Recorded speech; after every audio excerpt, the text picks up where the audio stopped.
Lamar Jackson has evolved as a leader every single year as the Ravens quarterback, and a couple of his wide receivers confirmed some big leadership gestures Lamar is bringing to the table this offseason, some old and some new. All that and more coming up on Locked On Ravens.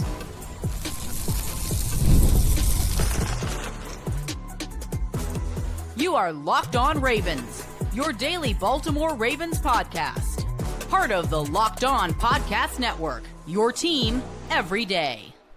You are Locked On Ravens. Welcome into the show. I'm your host, Kevin Oestreicher of Ravens Wire, here with you on the Locked On Podcast Network, your team every day. Thank you so much for being here and making Locked On Ravens a part of your day and your first listen each and every single day. We're free and available on all podcasting platforms, including in video form on YouTube, where you can like and subscribe to the channel, and in audio form where you can follow along and subscribe wherever you get your podcasts. We're a 5-day-a-week Ravens show, so Monday through Friday, we have you covered with daily Ravens coverage, plus we sometimes have bonus episodes over the weekend when we got some headlines to talk about. We also go live after every single piece of Ravens big news, and as well as every single Ravens game. And thank you out there to all the everydayers, the first-time listeners, and if you're somewhere in the middle, thank you as well. Today's episode of Locked On Ravens is brought to you by Gametime. Download the Gametime app, create an account, use code LOCKEDONNFL for $20 off your first purchase.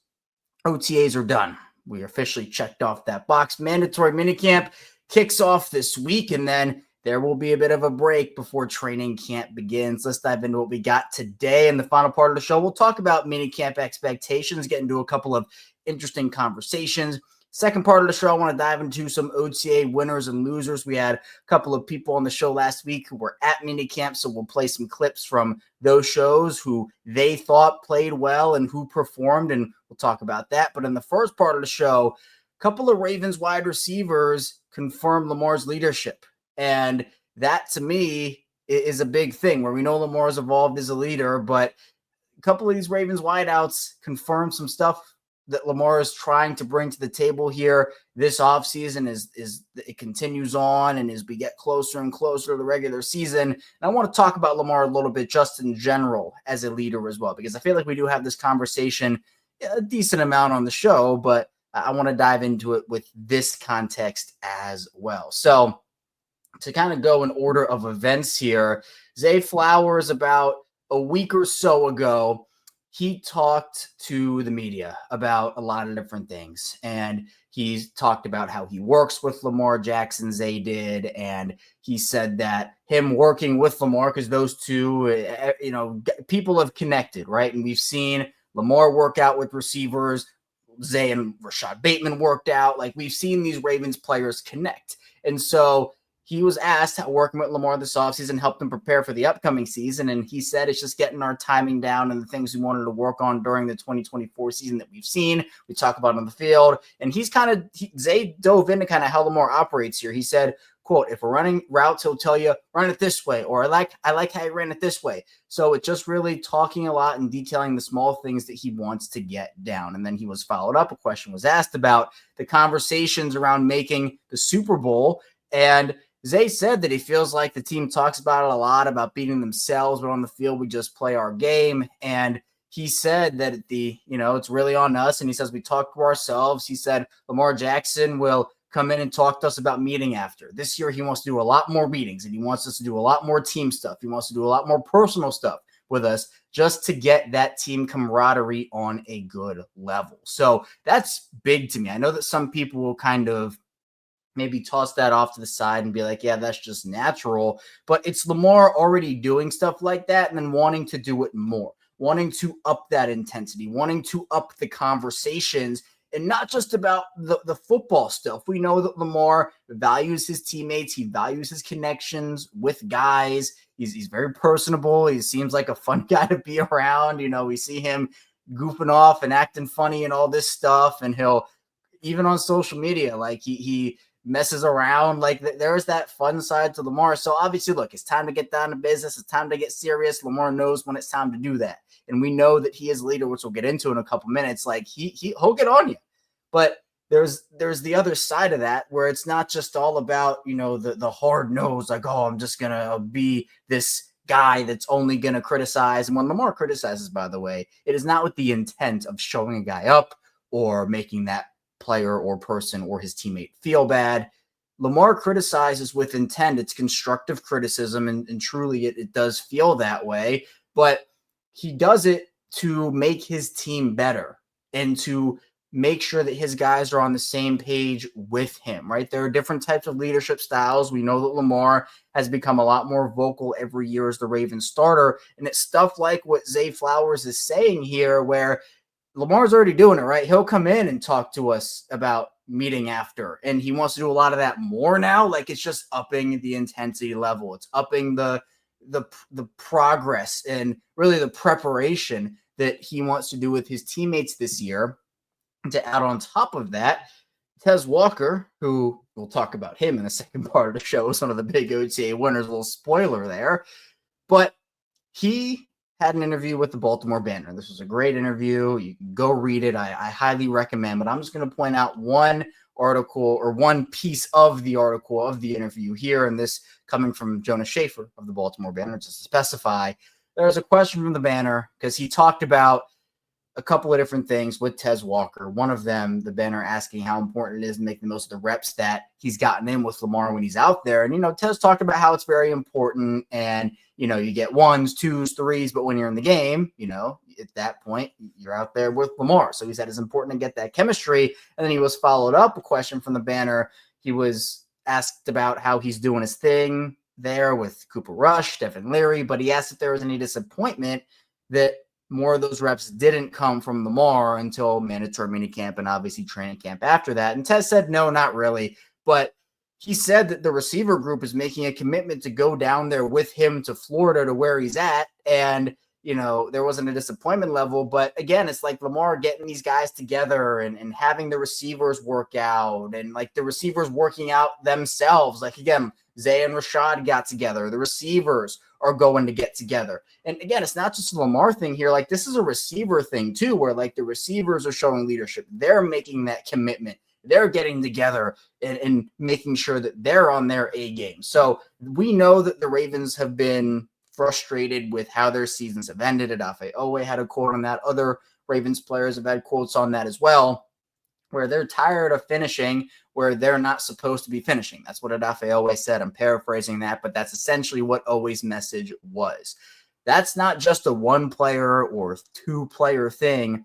You can really tell the whole team feels that way. And honestly, I might maybe people think this is a little bit of a reach, but I'm going to say it anyway because I believe it, where I think at this point, like, one of the key benefits of bringing most of the team back from last year and not really experiencing too much turnover is a lot of these guys have been there for a lot of these playoff disappointments, at least particularly for that 2024 one with Buffalo, but even the 2023 one with Kansas City. Some of these guys were there for that 2019 disappointment with the Titans in the divisional round. Like, these guys have been hurt, and look, it's their fault. It's the organization's fault. Players, coaches, up and down the ladder. Like, it's the reason that they have been in that spot and fallen short is, well, because they have not performed up to expectation, whether it be coaching, players, or whatnot. But I think one of the big benefits is, they're going to play with chips on their shoulders. And look, I'm one who also, if you feel this way, I understand. I'm tired of the revenge tours. This feels like the seventh revenge tour we've been on, right? I'm tired of that. I just want them to win. And we'll get to a clip in the second part of the show of Kaji Ismail, former Ravens receiver, who is tired of the future talk. He wants this team to win now too. But it is about preparation. And this is why, to me, voluntary OTAs, yes, it's great if everybody's there. That'd be the ideal situation where you get everybody there. Lamar's there, Derrick Henry's there, Kyle Hamilton, your stars, and everybody's there with the coaches. But a reason why it's not that big of a deal to me until you get to the mandatory stuff is because when these guys are away from the team, it's not like they're just going out every night or just sitting around doing nothing. They are working. They are getting better, It's not like they're just doing nothing. And we see that, Lamar's a hard worker. Some off seasons he'll be posting clips, other off seasons he won't be, but that he's working. These vets, they are working. And so if they are at minicamp, well, great, because you're required to. But if you're not at OTAs, then, It's a different story for me where I'm not going to bash a guy for not being, it's something that's voluntary. And I know I've said it over and over again these past couple of weeks, especially with Lamar not being there in the storylines, but it's stuff like this where it's like Lamar is taking initiative. These wide receivers are taking initiative. And that to me is a really big thing because look, we know a lot of teams have players work out with each other, right? It's not like this new thing that only the Ravens are doing. Remember the guys went out to Arizona a couple of years ago, and that was Mark Andrews was out there. A lot of those, it was 4 or 5 guys that went out there to Arizona to work. It's not a new thing, but the fact that Lamar wants to have more of these meetings, wants to get on the same page, wants to up that team camaraderie. The receivers are making a point to go down there to Florida. Tez Walker confirmed that again on the Baltimore Banner interview, which I highly recommend to go read that because there's a lot of information in this thing about Tez, and Tez has been doing his thing. So the fact that the receivers have made that commitment, it's big. And it's not, again, I don't think it's going to, like if the Ravens didn't have their receivers going on to Florida, would they win or lose the Super Bowl off of that? No. But every little thing does help. It gets you closer to your goal. And I'm really glad to see, one, Lamar take on a leadership role, which he has done over the last handful of seasons and continue to evolve in that role. But two, it's the example Lamar sets. Other players also who are leaders are setting that example. And I think everybody just feeds off of that energy, which is really important. So coming up in the second part of the show, we will dive into some OTA winners and losers as the OTAs are done. So we can talk about that officially. We'll get to that coming up next on Locked On Ravens. First, this show is brought to you by Gametime. There's nothing like the NBA playoffs, the intensity, the buzzer beaters, the fans losing their minds, the kind of atmosphere you have to experience live. And of course, the NBA finals have been pretty electric. It's tied 2-2 right now. So game 5 coming up tonight. And for me, one of my big playoff moments that I love in the NBA, I'm a Nuggets fan. So the Nuggets winning that 2023 championship, I wish I could have been there, but I was just on the Gametime app and they were offering zone deals, and those were 10% off exclusive zone deals for the FIFA World Cup matchups, and that is incredible. And I love personally that I can see my exact view before I buy, so there are absolutely no surprises. And Gametime makes scoring NFL tickets just as easy, where you can find great seats for as low as $100 thanks to exclusive discounts. So take the guesswork out of buying tickets with Gametime. Down the Gametime app, create an account, use code LOCKEDONNFL for $20 off your first purchase. Terms apply. Again, create an account, redeem code LOCKEDONNFL for $20 off. Download the Gametime app today. Last minute tickets, lowest price guaranteed.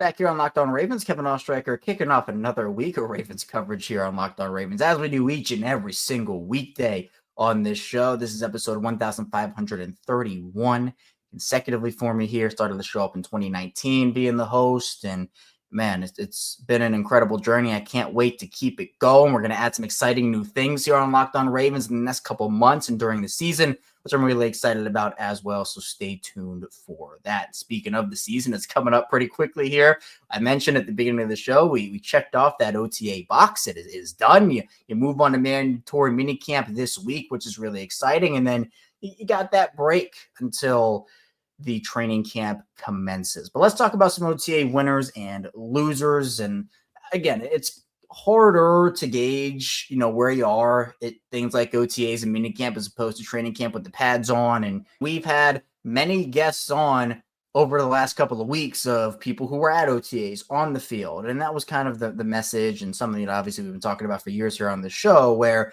once the pads come on, you can get the full experience, but with no contact allowed, not everybody there. It's a little harder to gauge, but you can still take away a decent amount. So let's start off with some of the guys, especially that rookie class that I think has performed really well so far, especially from what you hear. Guys like Malaki Starks, Mike Green, LeJontay Wester, Aeneas Peebles, like those are the guys. And again, does Lamar Jackson need OTAs? No. Does Derrick Henry need OTAs? No.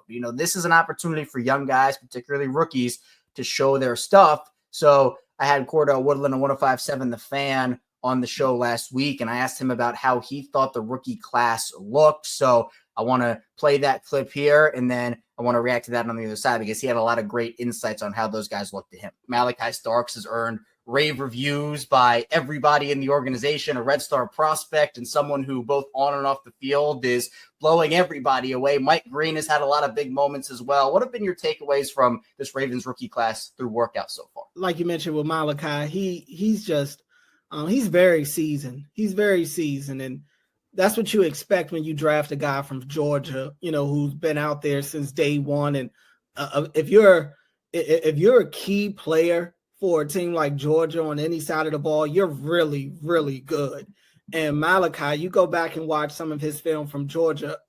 I just keep going back to the word season because that's what it reminded me of when I watch his film. He's very polished. Mike Green is just a ball of energy, man. I'm really excited to see what he looks like once they put the pads on and we start to see some one-on-ones and we start to see, that battle in the trenches really start to heat up. Right now they're in shorts and stuff. He stays low.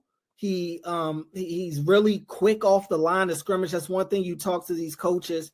They're going to rave about his get-off. He and Aeneas Peebles, both of their get-offs off the line of scrimmage is, borderline elite already. And I think from what Cordell's saying here, Malaki and Mike Green were definitely two of the Ravens' biggest winners at OTAs. I mean, you could tell that from what people were saying after every practice. Malaki was having big moments. Mike Green was having big moments. He had an interception in the flat. Like, these are two immensely talented players, and they showed off their stuff. And I think that it's big and something that Cordell noted, and, Q will pull up a clip from him in a couple minutes talking about the Ravens and their ability to win now.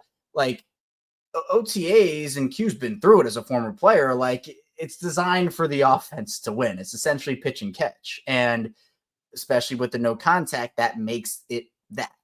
But Malaki and Mike Green making those plays is a really big deal because the Ravens do need instant impact guys at both safety and on the D-line at the edge spot and instant production. I think that much like we saw from Nate Wiggins and Roger Rosengarten last year, that's really important. Cordell also mentioned Aeneas Peebles, who was my favorite day 3 pick for Baltimore, who I think can be an impactful, maybe third down player for them early in his career. He's not going to necessarily wow you in the run game, but as he mentioned with the get-offs there, that first step is key, right? It's something that makes a lot of Baltimore's pass rushers on the interior, like these Ravens pass rushers, when they win hard. And part of that is with the first step, like Nnamdi Madubuike, for example. When he gets off the line and he times it up and he's able to get a good first step, it's almost impossible to block him. So the fact that Baltimore now has more of those guys alongside, Chuck Smith complimenting guys like Travis Jones and Tavius Robinson, two other big winners, in my opinion, at OTAs,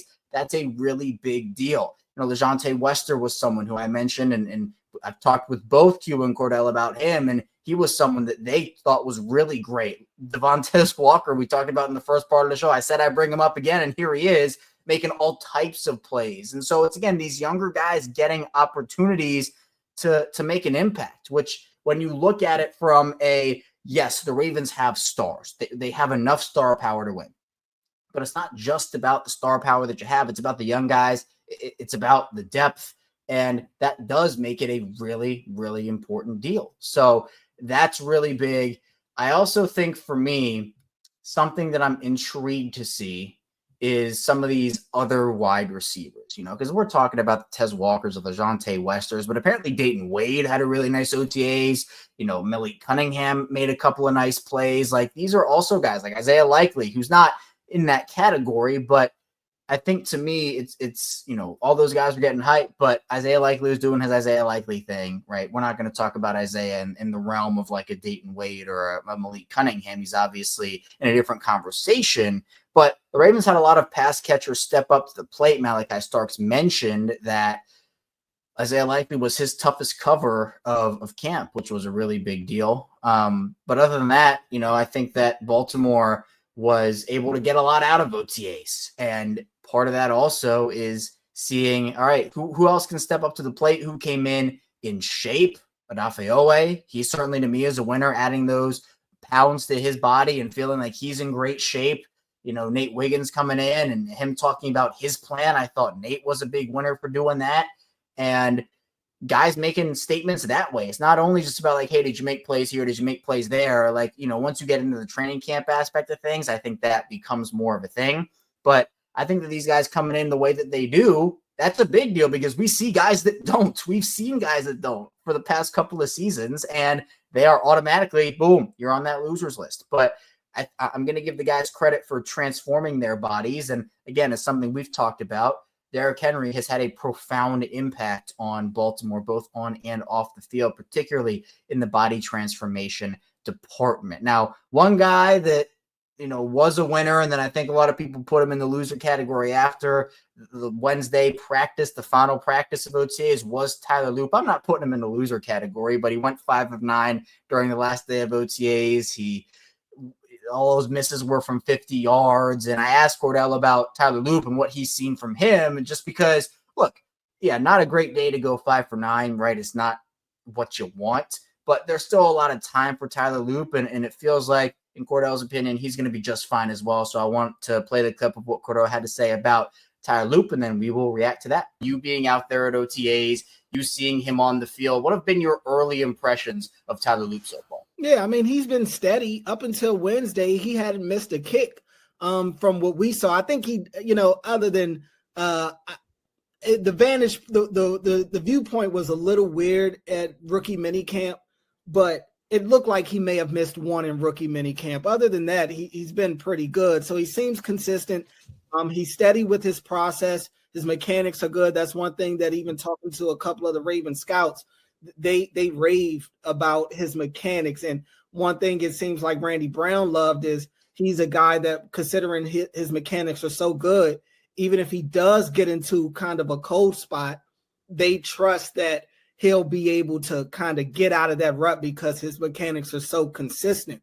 That's been the thing that I've seen from him for the most part. He seems like he's ready to go, and I've seen him make some 50-plus yarders, and it doesn't even look like he's going full power a lot of those times. So I think he'll be fine. I agree with what Cordell's saying here. I think that Tyler Loop will be fine. There are going to be some growing pains. There are going to be some rookie mistakes and some moments where he'll probably falter during his rookie season, but that's just to be expected out of a young guy. But I think at the end of the day, the Ravens do a really good job scouting kickers. Randy Brown and the team over there, they know how to evaluate their talent. Eric DeCosta and company trust that group to evaluate their talent. DeCosta revealed on the Baltimore Baseball podcast with Gary Coleman and Mike Bordick that he kind of leaves that up to those guys. So he feels good with it. There are going to be days like this in camp and mini camp and training camp and all the camps and probably maybe preseason. And during the year, you're going to get tested pretty quickly. The Ravens have a tough schedule and a lot of games they need to win early on. So again, it's not just going to be like, hey, Tyler, you can ease into this thing. He's going to have to step up to the plate, but we do know the last time the Ravens had a rookie kicker, it was Justin Tucker back in 2012, and we all know how that season ended with a Super Bowl championship. But coming up in the final part of the show, we'll finish out our winners and losers from OTAs and also get into some mini camp expectations and dive into a conversation I do think is rather interesting. So be sure to stay tuned. A lot coming up on the show.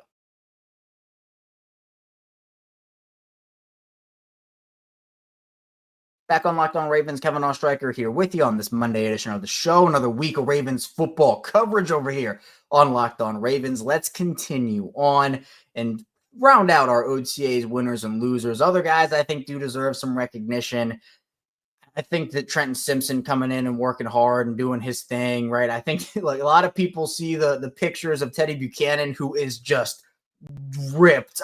I don't even know how to describe it. This man in these pictures looks like he ate Trenton Simpson because he looked so big. But I think, Trenton got some love. He made some plays, and he's going to be an important piece for them, hopefully. The guy who's starting next to Roquan is going to be big. Now, they don't need to have 2 inside linebackers, but, you don't want to be in the situation you were in last year where you essentially have to exhaust all options because Trenton doesn't work out for you. And I guess they were able to kind of put together a ragtag team of guys with Billy Harrison, Chris Board, and Christian Welch, but ideally you'd have a consistent starter. And plus, I think some of Roquan's struggles last year at the beginning of the year had a lot to do with the lack of talent next to him or the lack of production next to him. So hopefully Trenton can perform up to expectations.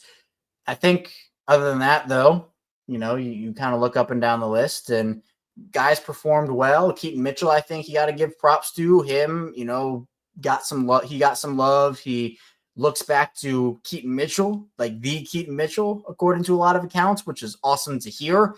So I'm excited about him. And yeah, I mean, I think obviously Andrew Voorhees also getting some reps, some first team reps. It looks good for him at that left guard spot, but we'll see. That's certainly a competition. And then some guys who I think are kind of in that loser category. And again, it's not fair to do this, but I think that a guy like Odafe Oweh, who gets injured during OTAs, it doesn't put him in the loser category because of his play. And I don't blame anybody for injuries, but it's unfortunate he couldn't get into more of a groove. Bo Braid kind of in that same realm where it's tough, right? His loser's kind of harsh. I just say it's a disappointing way that the OTAs ended for those guys. So look, hopefully they're healthy for minicamp this week. I wouldn't be shocked though if both of them didn't participate. John Harbaugh gave an update and said that both guys suffered minor ankle injuries. So, if they just decide to play the safe route, then it's fine by me. But hopefully by the time training camp rolls around. So I'd just say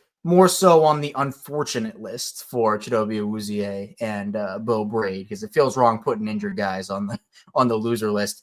One guy that I think we didn't really hear a lot about, and this is kind of how I gauge this, because again, you can't really take a ton away from OTAs in terms of this part of it, especially with contact or with no contact, excuse me. We didn't really hear a ton about David Ojabo, and I just think with all the depth that the Ravens have at that position, I feel like we should have probably heard about David Ojabo a little bit more than we did. And that to me, it's a tough conversation, but it feels like the one now where I would not have David Ojabo on my final 53-man roster. Not that that's a hot take or anything, but I wish we would have heard more.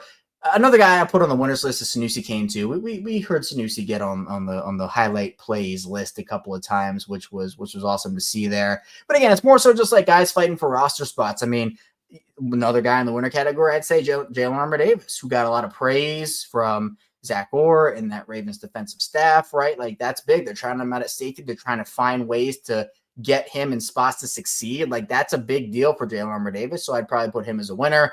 Didn't really hear a ton about Rasheen Ali, at least from everybody's accounts. So I'd probably put him on the loser list because he is fighting for the chance to say, hey, Ravens, you need to keep 4 running backs. Because right now, keeping 3 running backs is probably the best course of action. So I would probably say that. I'd put Cooper Rush on my more so losers list. Apparently, he was fine throughout some drills, wasn't great throughout others. For the money the Ravens gave him, maybe it's not a popular take here, but I was kind of expecting to hear about more good things. Look, I think it's honestly good that the Ravens defense was able to turn him over as much as they did, but I felt like we kind of heard more positive stuff about Devin Leary at times than we did about Cooper Rush. So I don't know. It doesn't feel great to me, but again, it's early. He's on a new team, learning a new system. This is when you want to get those bad plays out instead of during the season when, maybe he's needed in a blowout game or something. Because again, the ideal role for Cooper Rush is he doesn't play the whole season unless it's a blowout game. And hopefully those blowout games, the Ravens are winning those, not losing those. Ideally, Cooper Rush does not see the field in the event of a Lamar Jackson injury, and knock on wood there, that does not happen. But yeah, I don't know. Maybe it was just my expectations for Cooper personally, and maybe you didn't have as high expectations for him, and that's fine. But I had higher expectations for the money that was being spent on him. And then we saw hey, he had some great moments. And then he had a couple of really not so great moments in particular drills. So I don't know. I think that I'd probably lean towards putting Cooper Rush on the losers list here. But again, the good thing is that it's early and these guys can definitely work through it. And I'm excited to see how a lot of them can perform during minicamp, training camp, all the camps coming up for the Ravens. And speaking of minicamp, again, starts up this week. One interesting conversation, and I definitely want to expand on this a little bit more on tomorrow's show, and as we kind of dive into mandatory minicamp a little bit more, is everybody going to be there? That's the big conversation with minicamp, right? Is everybody going to be there? There are a lot of Ravens players looking for new contracts. Is a player going to want to make a statement and not show up? My answer to this would probably be no. I'm not expecting anybody to, hold out or hold in. We've had instances of that before. I think was J.K. Dobbins the last one to do that? was JK might have been the last one. I can't remember if there was anybody else. I'm just blanking right now. I believe it was JK who was the last hold-in guy that the Ravens had. But look, I mean, would I be shocked if a guy did it? Not necessarily. I guess a little because I'm not expecting it. But again, like a lot of these guys were at voluntary OTAs and for mandatory minicamp. Like, you probably wouldn't show up to the OTAs at all unless you were also planning to show up to the mandatory stuff as well. So the fact these guys, or at least the majority of them, at least for points, right, we're there working, we're getting better, and we're at the facility, it would be kind of shocking if somebody just decided, hey, I'm going to show up to the voluntary stuff, but not the mandatory stuff. I'm going to show my face there, even if it was just once. I'm going to show my face there at the voluntary stuff and then just, hey, here's a statement for you. I'm not showing up. I really wouldn't expect that. Wouldn't necessarily like surprise me just because of the optics of it. And like, hey, a guy wants a new contract. That's just kind of what happens. But, there haven't really been any reports or inklings that anybody is like actively like, hey, I need a new deal before the season or else I'm not playing, right? Obviously, there are other players throughout the league that are going through that. Doesn't feel like any of that's happening in Baltimore, but it's a conversation to expand on throughout the week. And of course, we'll have an answer to that once mandatory minicamp kicks off. That's all I have for you here today on Locked On Ravens. Thank you so much for tuning into the show today. Again, on the way out, hit the like and subscribe button in video form and follow along and subscribe in audio form for 5 days a week. Daily Ravens coverage. It's the same show, both audio and video, so you're not missing out on any content with the main show any which way. So we'll be right back here tomorrow talking more Ravens football. So be sure to stay tuned, and I'll see you right back here tomorrow on Locked On Ravens.